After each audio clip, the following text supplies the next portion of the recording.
But many questions are also coming up, Alex, in regard to the new tax structure, the GST 2.0. And to begin with, when will all this come into effect? Within 2.5 weeks' time, from the 22nd of September, except for cigarettes, pan masala and tobacco products. Those will change, but that will change only later on a different date. As far as, are there any changes when it comes to the registration threshold? No change as of now as far as the GST Act that's been in effect since 2017.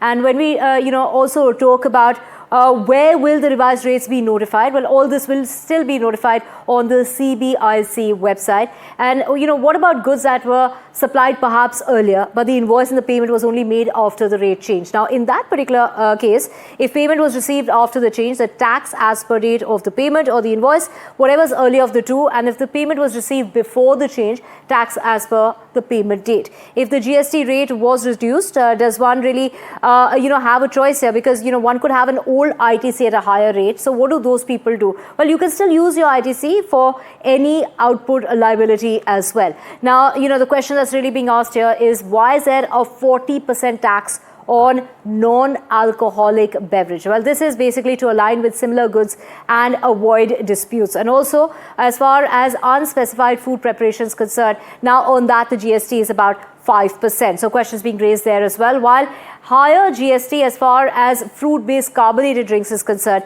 and that of course is also being questioned as to, those are drinks that are used by little children. I mean, on one side you have stationery that's gone, that has become cheaper, but on the other side, beverages that the children, usually have, fruit-based beverages, those are also getting more expensive. Now, cess is ended, that has merged into the GST to keep the tax burden the same, and this is going to help as far as luxury cars are concerned, because earlier, along with tax and cess, it used to come up to about 50%, but now there is going to be a 40% tax as far as luxury cars are concerned. So still a 10% difference because of cess that has ended and has merged into GST. As far as medicines GST rates is concerned, that's mostly 5% except for the nil rated ones, and this includes medicines for cancer patients. And while, why have they not exempted medicines fully is also a question that is in fact being asked by many. Well, that would raise the costs due to ITC loss. And when we talk about hotel rooms and hotel services, to the tune of 7,500 rupees per night,